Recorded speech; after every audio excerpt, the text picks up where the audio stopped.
서양지성사원 철학 13주차 수업을 시작하겠습니다.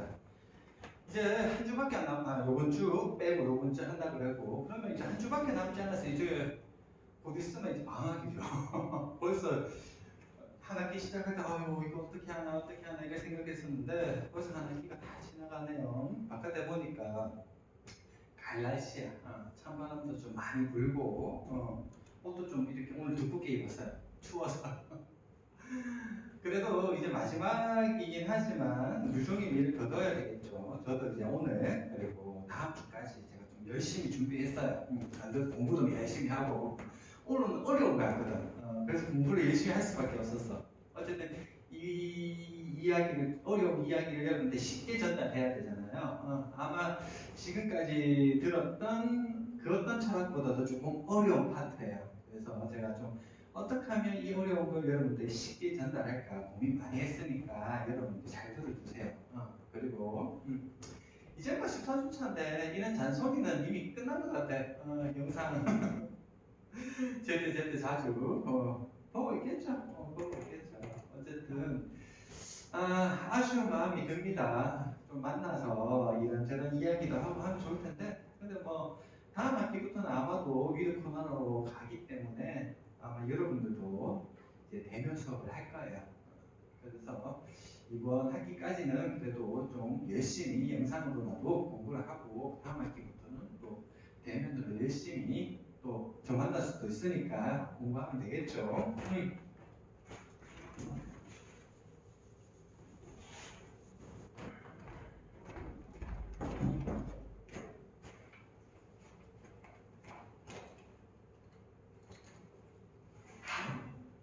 자, 혹시 몰라서 다시 한번 알려줄게요. 이미 다 알고 있지 싶은데 여러분들 그 중간고사 대체 과제 열심히 하고 있겠죠. 아마 13주차 지금 이 수업 영상 보고 있으면 아마 다들 열심히 하고 있을 거야. 맞지? 급하게 하지 마세요. 그리고 이제 우리가 14주차까지 하면 시험을 쳐야 되잖아요. 기말고사 시험. 아직까지 학교에서 날짜를 정해주지 않았어요. 물론 날짜는 제가 정하긴 한데 그 기간 있잖아요. 뭐 전공 수업은 언제부터 언제까지, 뭐 교양 수업은 언제부터 언제까지, 뭐 기초 교양은 언제부터 언제까지, 이게 이제 학교에서 그 기간을 정해줘요. 언제 시험을 칠 건지. 아직까지 그 학교에서 공시가 내려오진 않았어요. 그래서 언제 치라라는 말이 없어서 아직까지 저도 기다리고 있는데, 만약에 제가 다음 주 14주차까지 영상을 찍는데도 아무런 말이 없으면 제가 어쨌든 기말고사는 공지하겠습니다. 공지할게요. 이제 그 학습 시스템 독에 공지 올릴 테니까 시험 언제 치는지 이거는 뭐 걱정할 필요 없습니다. 그리고 조금 미뤄서 지금 이 영상을 보면 아마 이미 공식 올라가 있을 거예요. 맞죠? 그래서 우리가 만약에 기말고사는 무조건 대면 시험입니다. 이건 원칙이기 때문에 아마도 우리 대면 시험 그 기간에는 볼 수 있지 않을까 싶어요. 그때까지 좀 기다려 봅시다. 시험은 제가 바로 결정하는 대로 공지 그게 올릴 테니까 공지사항 보면 돼. 자, 우리 지난 시간까지 뭐였습니까? 자, 중세를 거쳐서 데카르트까지 왔었어요. 맞죠? 데카르트에서 이제 본격적으로 17세기 근대 철학이 이제 시작이 돼요. 근대 철학이. 자, 한마디로 근대 철학의 핵심 키워드는 뭐 어렵고 없이 과학이겠죠. 그리고 철학에서는 나입니다. 나. 쉽게 얘기하면 이제 신의 시대는 끝났다는 거야. 신의 시대는 끝났다. 이제 이 세계를 신을 통해서 설명하는 그런 시기는 이미 끝난 거예요. 이제 근대 들어오면. 여러분들 제가 과제 하나 내줬잖아요. 과연? 중세 철학자라면 맞죠? 6일 동안 신이 이 세계를 창조했고 7일째 쉬었다. 근데 신은 시간적인 존재가 아니라 절대적인 존재고 영원한 존재예요. 근데 성경에서는 숫자로 요일을 정해줘요. 6일이라는 시간을 줘요. 그러니까 신은 6일 동안 이 세상을 창조했고 또 7일째는 쉬었어. 우리가 생각했던 말이 안 되죠. 만약에 신이 이 세계를 창조했다면 어떻게 창조했을까요? 인간처럼 첫째 날은 뭐 만들고 둘째 날은 뭐 만들고 셋째 날은 뭐 만들고 이렇게 창조하진 않았을까요? 정말 절대적인 신이라면 단 한순간에 이 세계를 창조했을 거예요. 맞죠? 하늘수가 핑거스냅 하듯이 맞죠? 우리가 그 정도의 상상을 할 수 있을 것 같아요. 단 한 번의 순간에 이 세상을 창조했을 거예요. 그리고 모든 것들 다 시작과 끝까지 다 창조하려 했을 거예요. 근데 왜 성경은 요 시간 안에 신이 이 세계를 점점 창조했다고 나올까? 또 인간을 유일지 만들었네. 맞지? 왜 성경은 이렇게 신의 창조를 설명할까? 중요한 거는 신이 진짜 6일 동안 세계를 창조했는지 뭐 했는지 그 관심 없어요. 맞죠?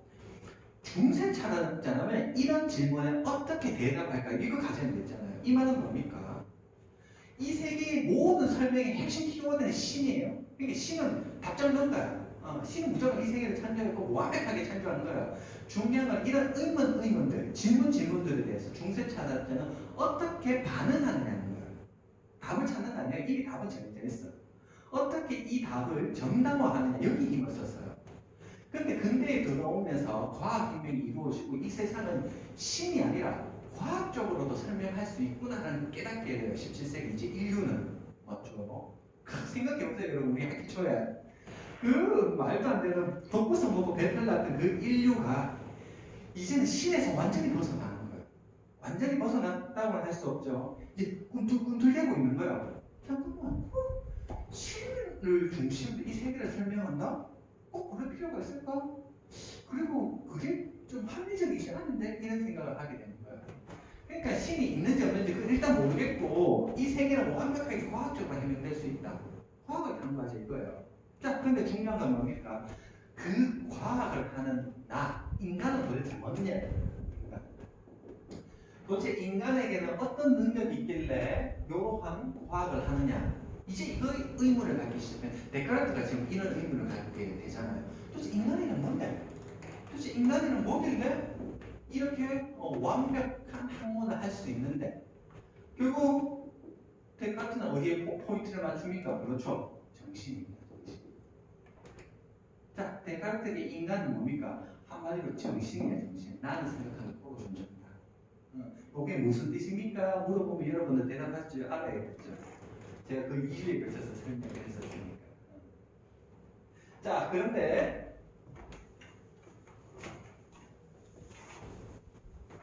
자, 복습하는 거야, 복습. 여러분 이미 내가 지금 설명하고 있는 거 다 알고 있을까? 근데 근대 철학도 거의 2세기 동안 이제 진행이 되고 있으니까 각 시대마다 그 2세기마다 그 아무리 똑같은 근대 철학자들이라도 생각이 다를 수가 있어요. 자, 흔히 초기 근대 철학자를 우리는 대륙합리론자라고 했습니다. 맞죠? 대륙합리론자. 말하자면 유럽의 이성적 문화를 중시 여기는 사람들. 이렇게 했어요. 합리라는 게 뭡니까? 이성적으로 딱 많이 맞다. 이런 뜻이잖아요. 그러니까 이성의 힘을 믿는 사람들을 대륙합리론자라고 해요. 데카르트, 스피노자, 데크니츠 이렇게 예를 들었잖아요. 자, 그 사람들이 생각하는 W 월드 세계 마인드 정신 인간이라는 뜻이에요. 세계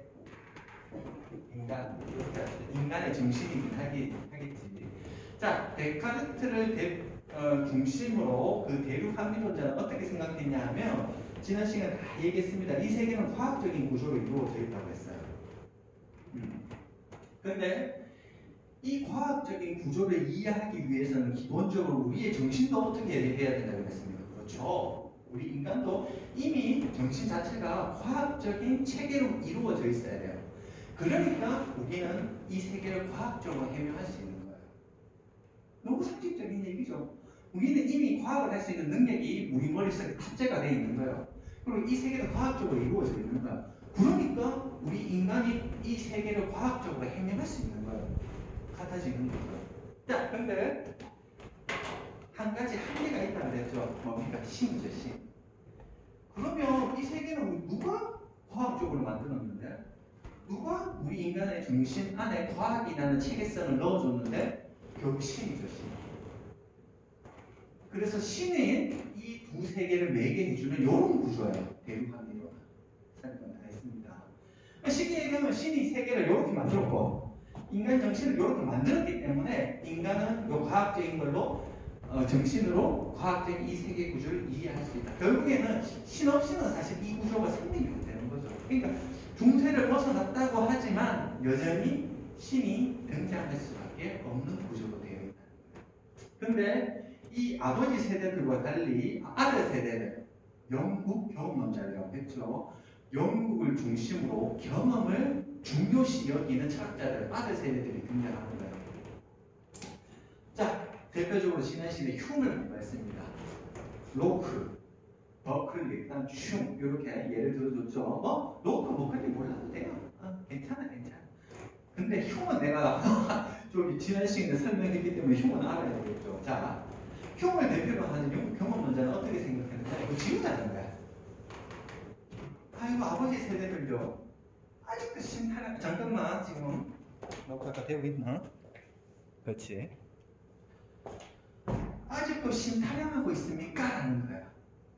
자, 이 사람들에게 중요한 거는 영국 경험론자들이라고 해요. 그럼 이 사람들은 경험을 중시하잖아요. 그럼 어떤 구조냐? 어떤 구조가 있어요? 자, 요거 인정이라는 거야. 이 세계는 과학적인 구조로 이루어져 있다. 요거 인정한다는 거예요. 과학적인 구조로. 그러면 우리의 구조는, 인간 정신의 구조는, 대륙학리론자들은 우리의 인간 정신도 과학적인 구조로 이루어져 있다 이렇게 얘기했는데 영국 경험론자는 아니다. 텅텅 비어 있다는 거야. 정말 백지가 않은 거야. 우리 머릿속에, 그러니까 인간이 태어나자마자 머릿속에 수학적인 정보, 먼 정보, 뭐 기하학적인 정보, 과학적인 체계 이게 이미 들어가 있을 때가 있나요? 여러분들 태어나자마자 아무한테도 안 배웠는데 수학을 뚝딱뚝딱 할 수 있었나요? 아니죠. 어디선가 배웠을 거예요. 경험을 했지 않겠습니까? 바로 그겁니다. 영국 경험론자들은 애초에 우리가 태어났을 때 인간의 정신은 백지 상태라는 거예요. 아무것도 없다는 거예요. 자, 그러면 이 백지 상태의 인간 정신 안에 정보들을 채워 넣어야 되잖아요. 자, 어디서 채워 넣겠습니까? 그렇죠. 이 세계로부터 정보를 차곡차곡 정보를 차곡차곡 쌓는 거예요. 자, 경험. 이 세계는 과학적인 구조를 있습니다. 그리고 그 과학적인 세계 구조를 경험하는 거야. 이렇게도 해보고 저렇게도 해보고. 그래서 데이터를 자꾸 축적합니다. 축적해놓고 보니까 이 정보들이 과학적이라는 거예요. 애초에 우리는 과학적인 정보 체계를 가지고 있지 않아요. 우리 머릿속은 백지 상태입니다. 근데 이 세계를 경험하고 그 정보를 쌓아서 우리 인간 정신의 과학적인 구조로 만들어지는 거예요. 자, 여기에서 신이 굳이 등장할 필요가 없죠. 굳이 등장할 필요가 없어요. 뭐 이렇게 얘기할 수 있겠죠. 야, 그러면 이 세계는 과학적인 구조인데 이거는 누가 만들었는데? 이거 신 아니야? 뭐 이렇게 질문을 할 수도 있죠. 근데 경험론자들은 어떻게 얘기하느냐면 아니 그게 신이든 외계인이든 뭔 상관이냐 이거야. 맞죠? 누가 만든 그건 뭔 상관인데 중요한 건 이 세계를 우리가 경험해보니까 과학적인 구조로 이루어져 있더라는 거야. 경험해보니까. 그래서 데이터를 쌓아서 우리는 과학을 할 수 있다는 거죠. 자, 여기서 차이가 납니다. 대륙학론자들이 생각하는 과학과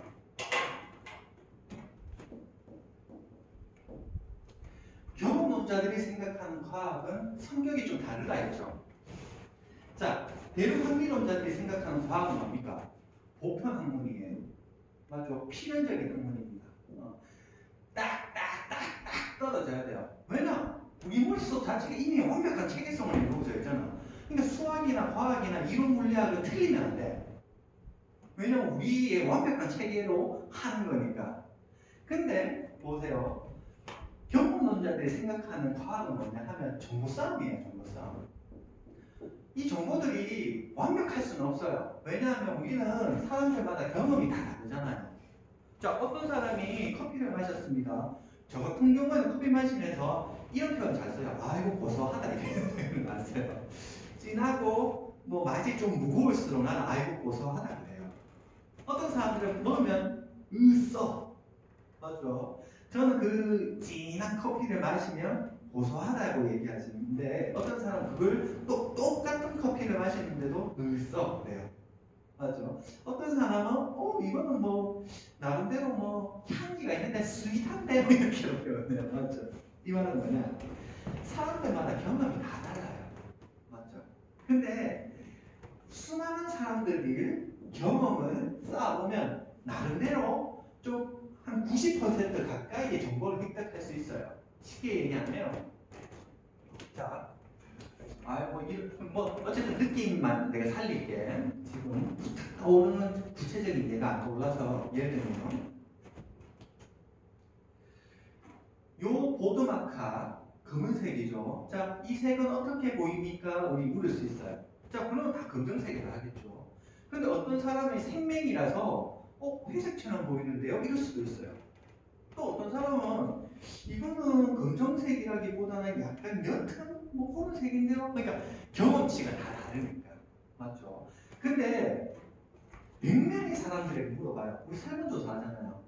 근데 대부분은 90% 검정색이라고 얘기해요. 사실 98% 검정색이라고 얘기해요. 나머지 2%는 다른 답변을 내놓겠죠.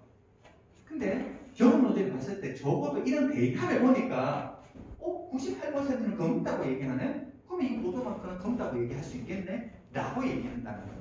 그러니까 경험 논제들에게 과학이라는 것은 필연적인 학문이 아니라 뭐라고 했어요? 개연적인 학문이라고 했어요. 개연적인.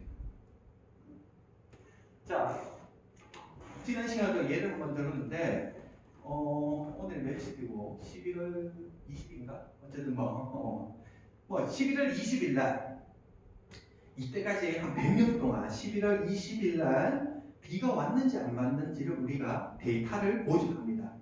맞죠? 데이터를 쫙 모집해요. 그러니까 100년이니까 100개의 데이터가 있을 거 아닙니까? 그런데 90번까지는 비가 안 왔어. 맞죠? 10번은 비가 오는 날씨인 거예요. 그러면 여러분들이 그러면 올해 11월 20일 날은 비가 올까요? 안 올까요? 모르지. 맞잖아요. 알 수는 없어요. 11월 20일, 오늘 11월 19일이야 그러면 11월 20일 날 올지 안 올지 몰라요. 하지만 예측은 할 수 있죠. 일기예보가 하는 일이 그거잖아요. 예측할 수 있다는 거야. 그건 말이죠. 100년 동안 살펴보니까 98번이 비가 안 하더라.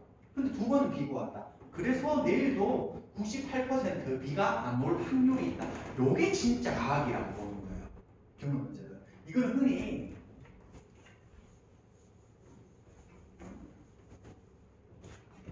실증과학이라고 해요.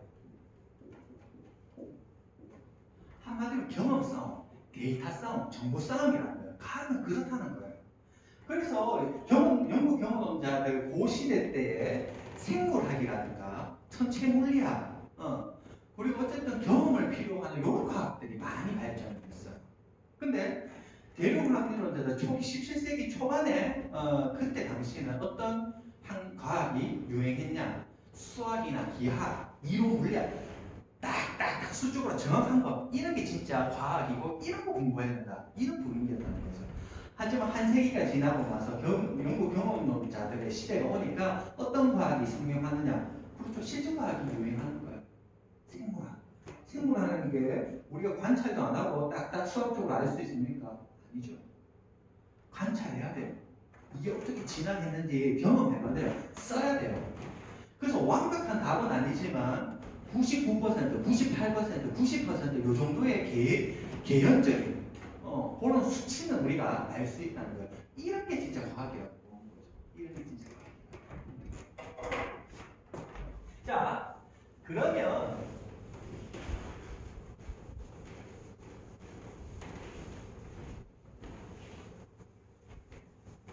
당연하게도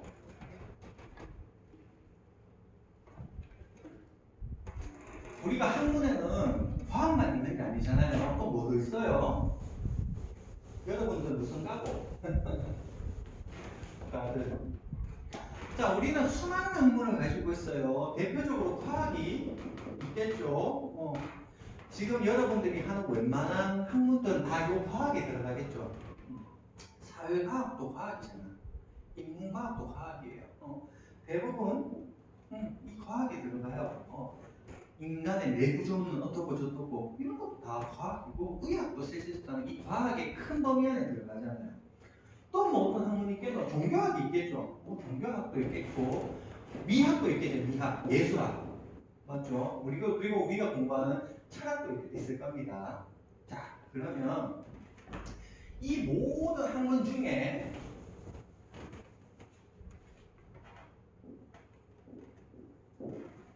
도덕학. 자, 만약에 내가 도덕에 관해서 공부하고 싶어. 우리 흔히 이거를 윤리학이라고 해요. 윤리학.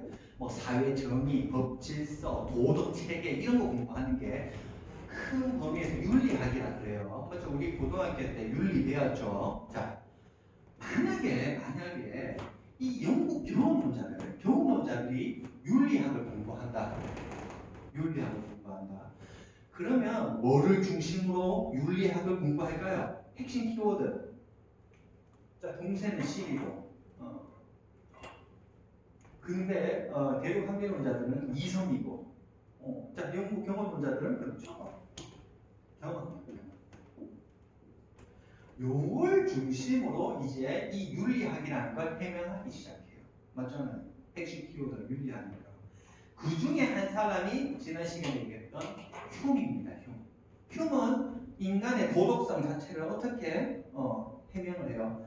경험 데이터로 그거를 이제 해명을 하잖아요. 쉽게 얘기하면 한마디로 인간은 왜 도덕적인가? 인간은 왜 법과 질서를 만들어서 이렇게 사회를, 공동체를 만들었을까?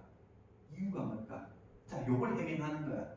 인간은 왜 이 사회 안에서 도덕도 만들고 법도 만들고 정의도 만들어서 이렇게 질서 있게 살아갈까?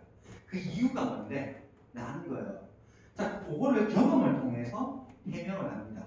자, 지난 시간에 뭐라 했어요?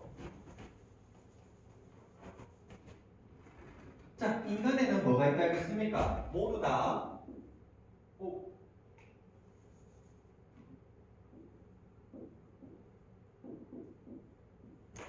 도덕감이 있다 그랬죠. 도덕적 감정. 그러니까 인간에는 어떤 행동을 보면 싫어. 어떤 행동을 보면 한참 도덕적이야.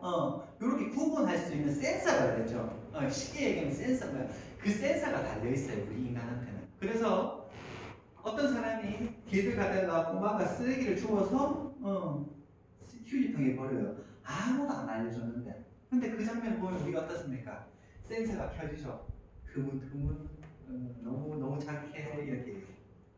근데 어떤 행동, 예를 들면 뭐 지난주에 얘기했지만 엄마가 밥상을 차려줬는데 풀밖에 없는데 고기 반찬이 있어줘야 되는데, 그러니까 또 싫어.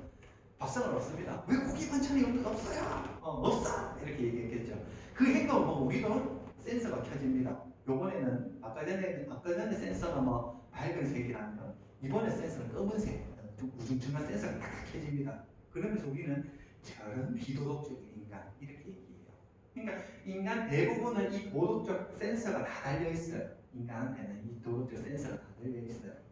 그럼 이제 물을 수 있겠죠. 요 센서가 어떻게 해서 달려졌을까? 자, 제일 쉬운 답변은 뭡니까? 신이 달아줬어요. 여러분 되죠? 신이 달아줬어요. 근데 경험론자들은 일단 신은 배제합니다. 맞죠? 이 도덕적인 센서가 어떻게 해서 인간에게 달려져 있을까? 자, 이걸 해명하는 겁니다. 자, 어떻게 해명합니까? 기본적으로 인간은 어떤 존재라고 했습니까? 인간은 착한 존재입니까? 나쁜 존재입니까? 흉이 났었을 때. 그렇죠. 인간은 이기적인 존재입니다. 그러니까 흉이 봤을 때 인간은 동물과 다름없다는 거예요. 이런 예를 들어 인간이 이런 사회 문명, 질서가 없던 시기, 말 그대로 우리 최초의 인류 원시일 때 인간이 서로 돕고 살았는데 아니라는 거예요. 동물처럼 서로 한정된 재화를 두고 싸웠다는 거예요. 그만큼 인간은 이기적이라는 거예요. 아무리 혈육이 중요해도 혈육보다 내가 더 중요해요. 맞죠? 솔직한 심정으로. 그리고 친구 좋다 하지만 그래도 친구보다 혈육이 더 중요해요. 동생이라든가 엄마 아빠가 더 중요하죠.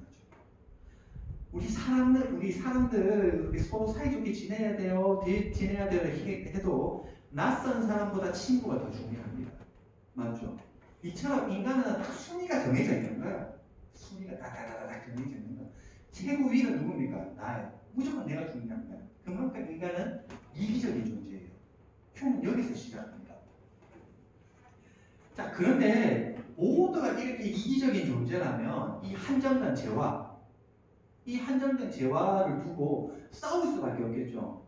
맞죠? 사과나무가 열려있다. 사과나무에 열린 사과를 내가 먹어야 돼요. 그래서 살 수 있으니까. 근데 100명이 같이 사는 거야. 같이 사는 것도 아니고요. 어쨌든 100명이 있는 거예요. 그럼 이 100명이 저 사과나무 하나를 두고 서로 치고받고 싸우겠죠. 맞죠? 그래서 내가 1등 했어. 그래서 사과를 다 따갖고 내가 다 보관하는 거예요. 이렇게. 아무도 못 뺏어가게. 잠자야 될 거 아닙니까? 어떻게 자니까? 누구 뺏어갈지도 모르는데 내가 잠자는 사이에 누가 급습할 수도 있잖아. 너무너무 잠깐만.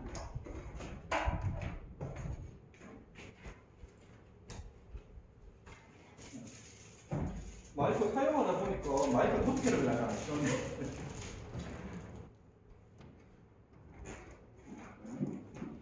코로나 시라. 어쨌든 내가 1등 하면 뭐합니까? 이것도 밤새도록 지켜야 돼요. 잠잘 수 있습니까? 아이고 못 자요. 그러니까 인간은 이기적이고 셈이 빨라요. 계산이 빠른 거죠. 그러니까 가만히 생각해보니까 이것 봐. 이거는 내가 싸워서 이겨고 손해내 싶은 거예요. 맞잖아요. 차라리 그러지 말고 우리 싸우지 말고 계산이 빠르니까 뭐가 이득이 되는지를 계산이 딱 빠르니까 야 그러면 100명 모여봐. 일단 뭐 싸우지 말고 모여봐. 내가 1등 해보니까 힘들다. 오징어 게임가 1등 해도 힘들다. 자, 사과나무 있지? 요거 나눠 가지자. 그리고 사과 먹고 나오면 씨 있지? 우리 요 밭이 있으니까 요 씨앗 심어서 사과나무 많이 만들자. 그러면 우리 안 싸워도 훨씬 사과를 많이 먹을 수 있을 것 같아요. 어떻게 생각해요? 그러니까 사람들이 다 수긍하는 겁니다. 물론 다는 아니겠지만 대부분의 사람들이 수긍하겠죠. 그리고 그걸 반대하는 사람들은 쫓아보내겠죠. 다수니까. 맞죠? 그러니까 차라리 그래 하자. 이게 우리한테는 더 큰 이득이다. 계산이 딱 돌아가는 겁니다. 그래서 이 이기적인 인간들이 싸우지 않고 뭘 하느냐? 한마디로 화합을 합니다. 화합. 우리 싸우지 말고 서로 같이 일해서 차라리 사과나무를 많이 기르자. 그러면 우리 배부르게 먹을 수 있다. 결국에는 이렇게 화합을 합니다. 그리고 이 사람들이 뭘 알게 되느냐 하면 사익보다 공익을 더 우선시하는 게 우리 각자에게는 이득이라는 걸 알게 되는 거예요. 뭐를 통해서? 경험을 통해서. 맞잖아요. 실컷 싸워보니까 이거 아니라는 거야. 차라리 화합하고 사는 게 훨씬 낫겠다 싶은 거야. 그래 살아보니까 괜찮거든. 그러니까 사람들이 알게 모르게 이런 의식을 가지게 되는 거예요. 그래서 이런 의식을 가진 사람들이 모여서 만든 게 뭡니까? 그렇죠. 이게 바로 사회예요, 사회. 이런 의식을 가진 사람들이 모여서 만든 게 사회입니다. 그러니까 우리가 이 사회 안에 산다는 건 뭡니까? 한마디로 이거 인정한다는 거예요. 말로 얘기 안 해도 돼. 그냥 사회에 산다는 것 자체가 뭐냐면 이거 인정했다는 거예요. 이걸 뭐라 그랬습니까? 사회적 묵계 혹은 암묵적 동의라고 했잖아요. 이거 굳이 말 안 해도 되는 거야.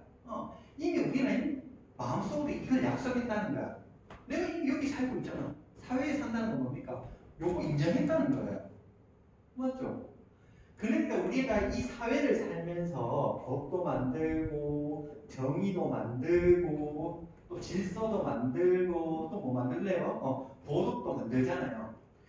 모든 것 안에는 뭐가 다 들어가 있어요. 그렇죠? 요게 들어가 있는 거예요.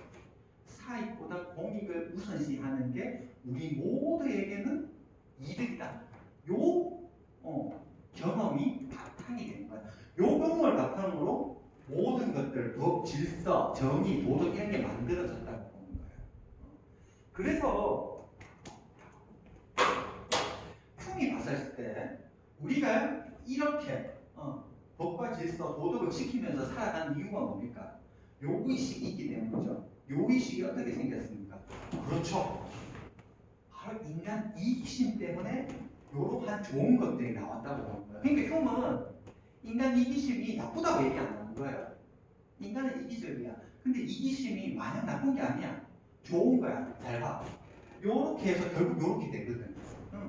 그러니까 인간 이기심은 나쁜 게 아니에요. 좋은 거야. 이렇게 흉이 이야기합니다. 그리고 인간이란 뭐냐? 바로 사회적 동물이라는 거예요. 등장하는 거예요. 물론 인간은 사회적 동물이다 라는 말을 최초로 한 거는 고대 그리스의 아리스토텔레스라는 철학자예요. 이 사람이 가장 먼저 인류 지성사에서 처음으로 인간은 사회적 동물이다 요 말을 했거든. 근데 이제 그 연구 경험론에 와서 그 말을 그대로 또 가지고 오는 거예요. 보니까 한마디로 인간은 어떤 존재입니까? 요 안에 살아가는 존재라는 거예요. 요 안에. 사회 안에 살아가는 사회적 동물이라는 거예요. 그리고 이 사회적 동물은 뭘 가지고 있습니까? 요걸 가지고 있는 거예요. 근데 요게 어디서 나왔느냐? 여기서 나오는 거예요. 아이러니하죠. 도덕이나 정의라든가 법이라는 거 좋은 거예요. 맞죠? 이 좋은 것들의 뿌리가 뭐냐? 그 뿌리를 보니까 이기심이라는 거예요. 하지만 형은 그 이기심이 나쁘다고 보지 않아요. 많은 나쁘다고 보지 않아요.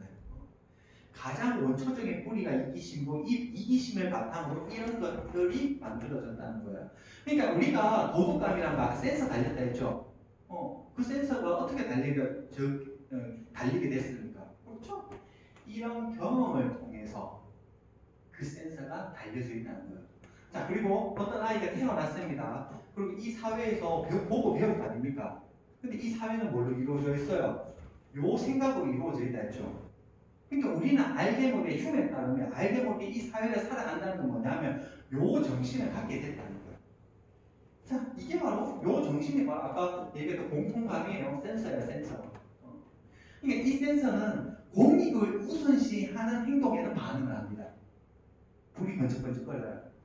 근데 사익을 우선시하는 한마디 뭡니까? 이 사회에 해가 되는 행동을 봤을 때 검은색이 번쩍번쩍 거리는 거예요. 그러니까 시기에서 우리가 어떤 행동을 보고 참 마음이 좋다, 제 착한 애다, 도덕적이다 이렇게 얘기하는 건 뭡니까? 바로 공익에 해당되는 행동이기 때문에 우리는 도덕적이라고 그러는 거예요. 반응하는 거죠. 이미 우리 사회를 살면서 배웠으니까. 그런데 우리 사회에 아무런 쓸데기 도움이 안 되는 오히려 해를 끼치는 그런 행동을 봤을 때 이 센서가 이제 반대로 켜지는 거죠. 저거 비도덕적인 행동이야. 이런 식으로. 근데 이 센서는 결국에는 이 모든 경험을 통해서 우리 각자가 보고 배운 그 경험을 통해서 달리게 되는 거예요. 달리게 되는 거예요.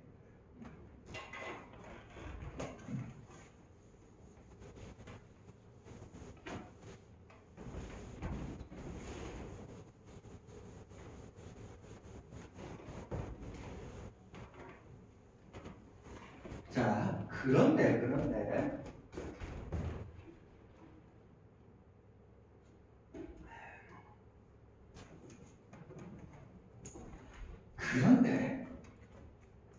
이러한 흉의 어떤 이 소위 말하는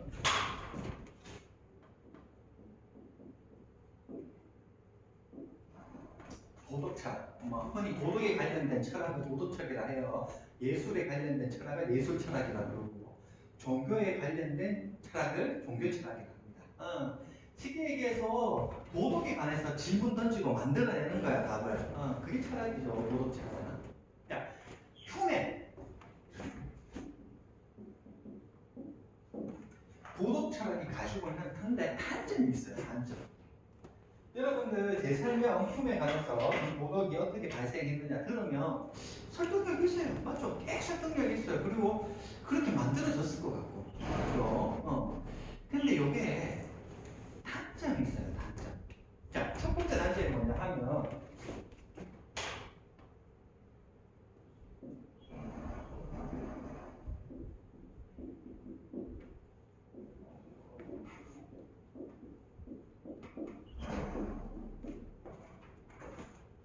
자, 첫 번째 단점이 뭐냐 하면 모두가 동의하는 이론이 아니라는 거예요.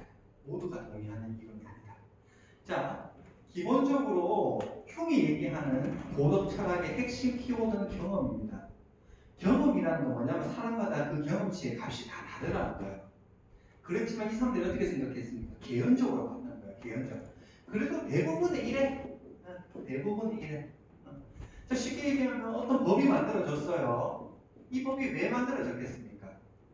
이 법에 대해서 99%가 동의를 했기 때문에 이 법이 만들어진 거예요. 반틈만 동의했다? 안 만들어지는 거죠. 왜냐면 나머지 반틈은 반대하니까. 반대가 50대 50이다. 이러면 이 법을 옳은 법이라고 얘기할 수 있습니까? 한쪽 편에만 서서 만든 법이니까. 근데 우리 사회 질서라든가 도덕인가 정의는 어떻게 만들어졌느냐? 어쨌든 대부분의 99%가 사회 정의라든가 법이라든가 도덕 거기에 대해서 동의했다는 거예요. 그러니까 우리는 요거를 하나의 관습으로 생각하고 보고 배우는 거예요. 근데 이 말은 뭡니까? 개연적이긴 하지만 보편적이지가 않은 거예요. 필연적이지가 않은 거죠. 맞죠? 자, 그러면 봅시다. 자, 우리가 어떤 법을 만듭니다. 어떤 법을 만드는데, 자, 요거 적었겠지. 모두가 동의하는 이론은 아니다. 한마디로 개연적이라는 거죠. 보편적이고 필연적인 게 아니다. 자, 쉽게 생각해 봅시다. 우리가 어떤 법을 만들어요. 자, 뭐라고 해야 될까? 어떤 법 만들어 보고, 어른들한테는 항상 인사를 하자. 우리 보통 그렇게 살고 있잖아요. 어른들한테 옳은 만나면 인사해야지. 자, 요걸 하나의 사회의 어떤 질서, 도덕적 법칙으로 만드는 거예요. 인사 잘하자. 자, 당연히 인사 잘하는 거, 어른을 만나면 인사 잘해야 된다. 뭐 대부분의 99%가 여기에 동의했겠죠. 그래서 요걸 하나의 법이라든가 질서로 만들었을 거 아니야. 인사하는 거. 근데 이 말은 뭐예요? 나머지 1에서 2%는 여기에 동의하지 않았다는 거잖아요. 맞죠? 흉이 봤을 때 사회 질서나 법이라든가 그 정의라는 거는 개연적인 거야. 대부분이 여기에 동의해서 우리가 법을 만들었다. 이 말이잖아요. 완벽하게 이 법이 맞기 때문에 만든 게 아니에요. 경험을 해보니까 모든 사람이 동의했기 때문에 99%의 사람이 동의했기 때문에 이렇게 사회 질서도 만들고 법을 만든 거예요. 근데 이 말은 뭡니까? 나머지 1에서 2%는 거기에 동의하지 않았다는 거예요. 맞죠? 그런데 나머지 99%가 동의했으니까 뭐라고 해야 돼요? 이거는 틀린 거야. 누구 나머지 99%가 지금 이렇게 동의를 했는데 누구 모자라고? 어쨌든 너희는 쓸데없는 소리 하지 말고 이 법 지켜, 이 질서 지켜 이렇게 되는 거죠. 이 말은 뭡니까? 일종의 폭력이 될 수 있다는 거예요. 흉의 이 도덕 철학은 나머지 소수에게. 자, 우리는 대부분 우리 사회가 만든 법이라든가 정의, 도덕에 대해서 지키고 살아가요. 이 말은 뭡니까? 우리가 거기에 동의했다는 거예요. 근데 어떤 사람은 여기에 동의하지 않는 사람도 있다는 거예요. 왜 어른들에게 인사해야 돼? 어른들은 우리한테 인사 잘 안 하는데 우리가 굳이 왜 인사를 해야 돼? 이렇게 생각하는 사람이 있을 수 있죠. 그게 맞는지 틀리는지는 몰라요. 어른들한테 인사하는 게 맞는지, 미국처럼 인사 안 하고 그냥 자유롭게 이름 부르는 게 맞는지 모르겠어요. 정답을 저는 모르겠습니다. 하지만 적어도 99%가 거기에 동의했으니까 그 나머지 소수한테는 야, 어차피 99%가 동의한 거니까 너도 동의해야지. 어쨌든 지켜야지. 이건 뭡니까? 흉의 도덕 철학은 다수가 소수를 지배하는 그런 이런 이론으로 볼 수 있다는 거예요. 이게 첫 번째 단점입니다. 첫 번째 단점. 도덕이라는 건 완벽하게 옳아야 되는데 흉의 도덕처럼은 어때요? 개연적이잖아요. 아, 이게 왜 옳냐고? 99%가 동의했거든, 이 말이에요. 자, 어른들한테 인사해야지. 왜요? 아, 그건 말이야. 99%가 동의했거든, 이 말이에요. 인사하는 게 진짜 도덕적으로 옳은 건지 틀린 건지 그 관심 없습니다. 맞죠? 그 관심 없어요. 그냥 인사하는 게 우리 경험상 인사하는 게 좋으니까. 그리고 99%가 동의를 하니까. 그래서 만들어지는 거야. 이렇게밖에 얘기를 못 하는 거죠. 그럼 나머지 1%들한테는 난 저렇게 생각 안 하는데도 어떻게 해야 돼요? 지켜야 될 수밖에 없는 거죠. 이게 일종의 소수에 대한 폭력이로 작동할 수 있다는 게 이 첫 번째 단점입니다. 자, 두 번째 단점 볼까요?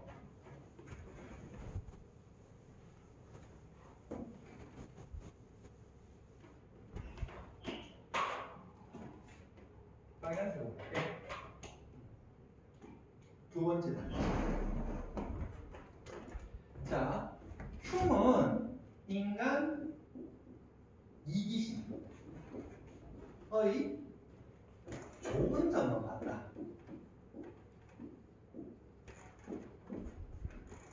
이게 두 번째 단점입니다. 흉은 인간 이기심의 좋은 점만 봤다. 장점만 봤다는 거예요. 자, 오늘도 얘기했지만 흉에게 인간 이기심은 어떻습니까? 나쁜 게 아니에요. 이 인간 이기심 때문에 사회가 구축이 되고 그 구축된 사회 안에서 법도 지키고 뭐도 나오고 도덕도 나오고 이런 거예요. 그러니까 인간 이기심이 이 모든 사회적 체계를 만든 거예요. 그러니까 인간의 이기심이 흉이 봤을 때 그건 마냥 나쁜 게 아니라는 거예요. 그건 마냥 나쁜 거 아니야. 이 인간 이기심 때문에 인간은 사회적 주체가 될 수 있는 거야 라고 지금 설명하고 있는 거예요. 근데 이제 이번 시간에도 하겠지만 흉 이후에 칸트라는 철학자가 나오는데 이 철학자가 봤을 때 어떻게 생각하냐면 아니 그거는 인간 이기심의 좋은 점만 본 거지 인간 이기심은 나쁜 점도 얼마나 크다고 라고 얘기해요. 좋은 점 있죠. 인간 이기심에 좋은 점이 있어요. 근데 나쁜 점은 뭐예요? 인간 이기심 때문에 어떤 나쁜 점이 나쁜 게 벌어져요. 대표적으로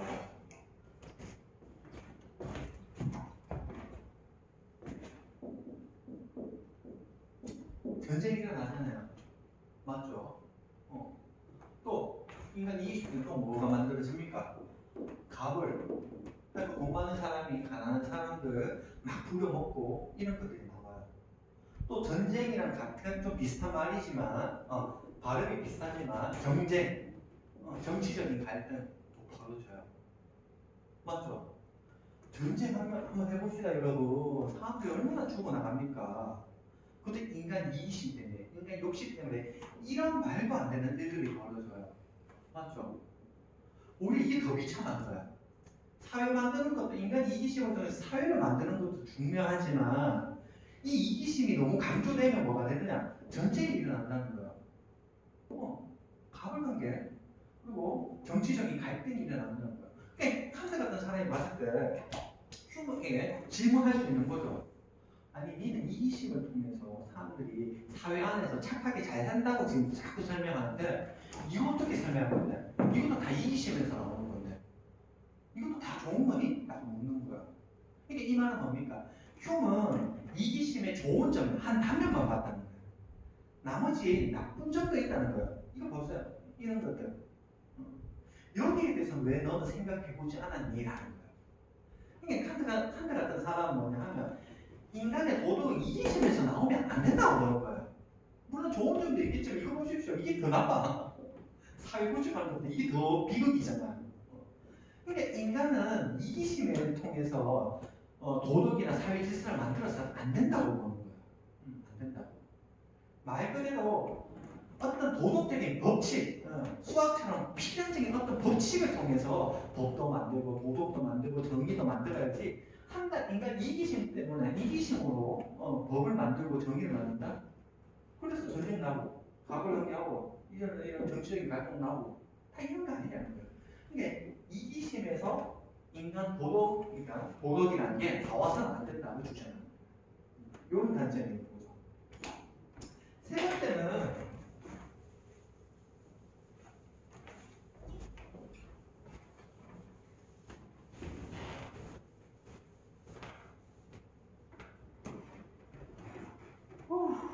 너무 달리는 것 같은데 나? 너무 달리는 것 같은데? 숨 좀 고르면서 천천히 이렇게 너무 처음부터 달린 것 같아요. 숨이 차요.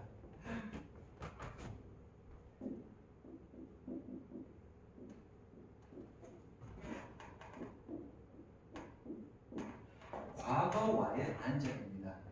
과거와의 단절. 자, 인간은 어떤 경험을 통해서 예를 들면 사회 질서라든가 도덕이라든가 정의 한마디로 뭡니까? 법 같은 걸 만들어요. 인간 경험을 통해서. 그리고 99%가 여기에 동의했다는 뜻이잖아요. 맞죠? 그런데 보세요. 만약에 흉 이 말이 맞다면 경험이라는 건 어때요? 시대 상황마다 다르겠죠. 예를 들면 인류가 태어나서 100년 동안 경험했습니다. 맞죠? 그래서 여기서 경험해보니까 요런 법 만들자 했겠죠. 근데 100년이 아니라 300년 뒤에는 어떨까요? 300년 뒤에는 여기는 100년치의 정보만 있죠. 근데 요쯤에 오면 여기 200년이니까 300년의 경험치가 있어요.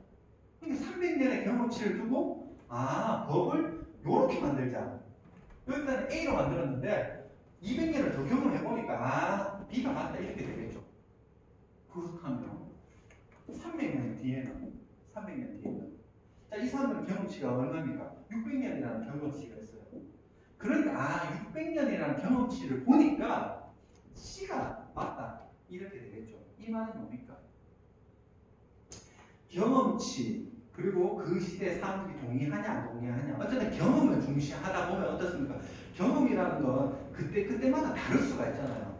여기는 100년의 경험치를 두고 이렇게 만들었지만 여기는 300년의 경험치가 있어요. 그럼 당연히 법과 사회 질서는 달라지겠죠. 그럼 쉽게 생각해서요. 조선시대에 법이 있어요. 근데 오늘날의 법은 조선시대랑 같습니까? 아니죠. 우리는 더 많은 경험을 했잖아요. 그래서 지금 조선시대와는 전혀 다른 민주주의라는 법 체계를 가지고 있어요. 근데 만약에 2000년, 30년 뒤에는 또 달라지겠죠. 맞죠? 여러분들 우리 그때도 얘기했지만 어떤 사람들은 그 필리핀 지금도 그런지 모르겠지만 필리핀에서는 길 가다가 쓰레기를 버리거나 침을 탁 뱉으면 태형을 때려야 돼요. 지금은 그런지 모르겠지만 지금은 안 그러겠지. 맞죠? 근데 옛날에는 회초리로 때렸대요. 침을 뱉으면. 근데 우리 지금은 침 뱉었다고 해서 회초리로 때리면 어떻게 됩니까? 회초리 때리면 경찰이 잡혀가요. 맞죠? 시대가 달라지는 거예요. 근데 문화도 다르고. 그래서 우리는 사람 침 좀 뱉었다고 길거리에 침 좀 뱉었다고 어떻게 저렇게 사람을 때리지? 이렇게 얘기합니다. 근데 그 필리핀 사람들은 우리를 보면서 어떻게 얘기합니까?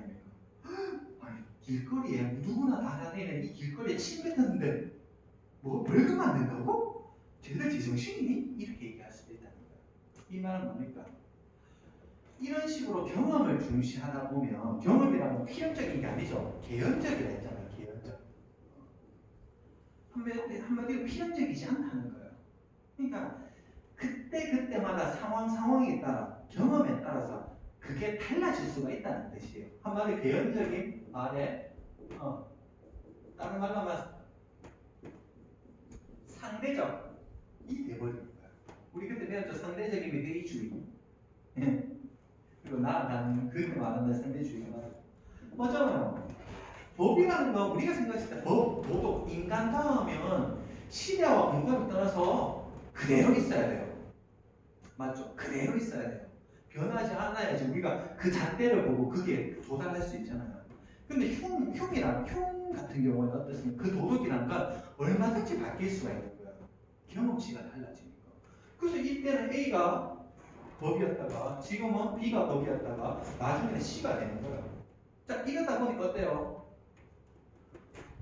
자, 우리가 요쯤에 있습니다. 이렇게 생각해야겠죠. 아, 지금은 A인데 어차피 200년 뒤에는 달라질 거야. 이렇게 생각할 수 있겠죠. 또 요즘에는 아, 지금은 B인데 어차피 C로 바뀔 수가 있을 거야. 이 말은 뭡니까? 한마디로 우리 과거에 이런 법, 예를 들면 A라는 법, 과거에 만든 A라는 법에 대해서 공부할 필요가 전혀 없어요. 어차피 바뀔 거니까. 또 마찬가지죠. 흉을 맞거나 경험을 중시한다면 미래는 법이 바뀔 거예요. 그럼 굳이 내가 지금 현재 내 이 법을 지킬 필요가 있나요? 어차피 바뀔 건데. 맞잖아요. 어차피 바뀔 건데.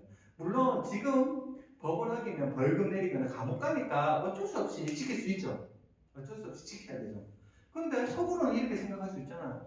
아유, 남들이 다 지키고 안 지키면 내가 벌금 내니까 지키는 거지. 어차피 이것도 바뀌게 돼 있어. 맞잖아요. 그러니까 이 말은 뭡니까? 이 법 자체가 신뢰를 못 하는 거예요. 그리고 현재 지금의 법도 어차피 바뀔 건데 뭐 공부할 필요 없어. 어차피 과거의 법도 어차피 지금 바뀌었으니까 공부할 필요 없어. 단절이 되는 거야. 굳이 그 과거의 법을 신뢰하거나 거기서 뭔가 우리가 도움이 될 만한 우리가 반드시 지켜야 되는 그런 어떤 중요한 메시지를 뽑을 필요가 없는 거야. 조선시대 법, 조선시대 법에서도 우리가 오늘날 현재 보고 배울 게 있을 거야. 근데 흉의 말들은 어떻습니까? 그냥 조선시대 사람들 그 자기들이 했던 경험을 바탕으로 법을 만들었기 때문에 오늘날의 경험과는 완전히 다르죠. 그럼 우리가 굳이 조선시대 법을 공부할 필요가 없어요. 맞죠? 근데 우리가 과거의 법을 공부하는 이유가 뭡니까? 그 과거의 법에도 시대와 공간을 벗어나서 지금도 여전히 유의미한 메시지가 있을 거라고 생각하고 법을 공부하는 거잖아요. 그게 법학이지.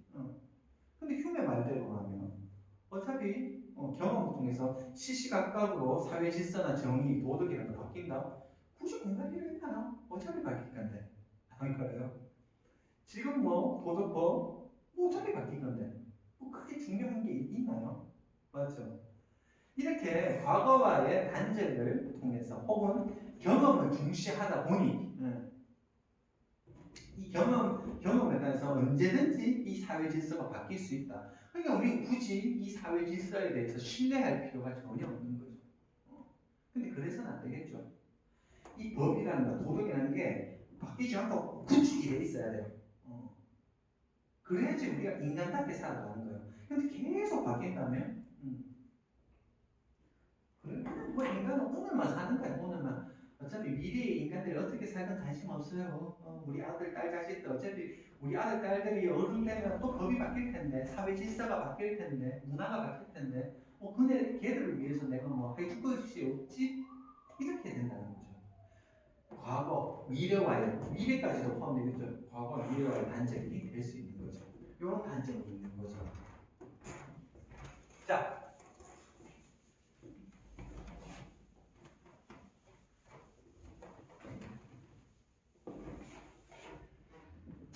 여러분 이제 나오는 거예요.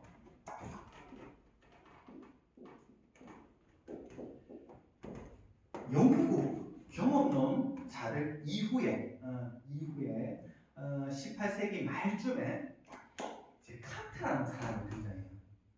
예를 들면 칸트에게 영국 경험론자들은 아버지 세대겠죠. 영국 경험론자들에게 대륙 확리론자들이 아버지 세대듯이 칸트의 아버지 세대는 영국 경험론자들이에요. 칸트가 흉을 봅니다. 이상한 거야. 칸트에게 중요한 거는 시대와 공간을 떠나서 인간다워 인간을 인간답게 만드는 그러한 도덕 법칙 바뀌지 않는 어떤 완벽한 도덕 법칙이 있어. 이것 때문에 인간은 인간답게 살아가는 거야. 그런데 휴 말 맞다는 경험을 중시하면 동물이나 인간이나 다를 게 없어. 그리고 인간은 어떤 인간다움을 추구해야 되는지 이상도 없어져. 맞잖아요. 경험치에 따라서 사는 모습이 달라지니까. 굳이 내가 어떤 모델을 갖고 나 저렇게 살아야지 할 필요가 없는 거야. 어차피 바뀔 거니까. 맞죠? 그래가지고는 인간답게 못 산다는 거예요. 칸트가 봤었을 때. 아니 경험을 중시하는 건 좋은데 그 경험이라는 게 확실하지 않다. 맞죠? 확실한 게 아니잖아요. 그러면 사람들은 그냥 아무 생각 없이 그냥 시대가 바뀌는 대로 변화하는 대로 그냥 뭐 그저 살아가는 것 뿐인 거예요. 우리가 근데 여러분 쉽게 얘기해 볼게요. 어떤 사람이 있어요. 이 사람은 그냥 하루하루 열심히 삽니다. 이 사람도 열심히 살아요. 근데 목표나 이런 게 없어요. 그냥 열심히 살면서 남들이 이렇게 살자 그러면 이렇게 살고 갑자기 이렇게 살자 그러면 이렇게 살고 솔직히 말하자면 유행 따라 사는 사람이에요. 근데 뭐 나쁜 표현이 아닙니다. 그냥 열심히 살아가 하루하루. 다만 목표가 없는 거야. 그래서 사람들이 이게 맞다 하면 이렇게 쫙 가는 거고 저게 맞다 하면 저게 다 맞는 거야. 왜냐면 경험해보니까 저게 맞으니까. 근데 또 요 다른 경험해보니까 또 다른 게 맞는 거야. 그럼 또 이렇게 남들 갈 때도 다 따라가는 거야. 유행처럼 유행에 따라 남들 따라 열심히 사는 사람이 있어요. 요게 만약에 흉이라면 칸트는 어떻게 사느냐 하면 인간은 인간답게 사는 거, 나를 나답게 사는 거는 사람들 그 유행 따라 사는 게 아니다.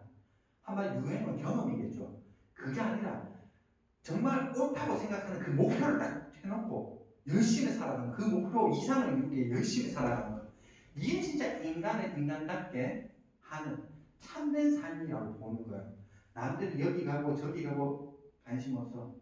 인간은 이렇게 살아야 돼. 이게 인간다운 거야. 목표를 딱 정해놓고 그렇게 가는 거야. 만약에 우리가 그 목표라는 게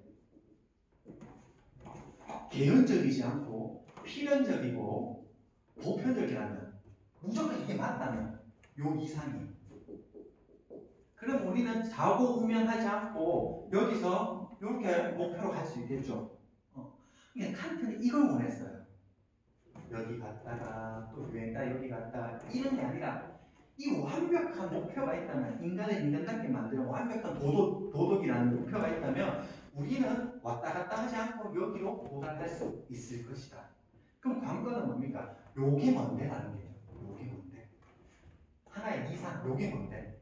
당연히 이 이상은 경험을 통해서 알 수는 없겠죠. 왜냐하면 경험은 조선시대에는 왕말 잘 듣는 거 이게 하나의 이상이었어요. 맞죠? 조선시대에는 왕말 잘 듣는 거 맞죠? 그러고 나서 해방 이후에 국민들은 대통령 말 잘 듣는 거 맞죠? 이게 하나의 이상이었어요. 오늘날은 어떻습니까?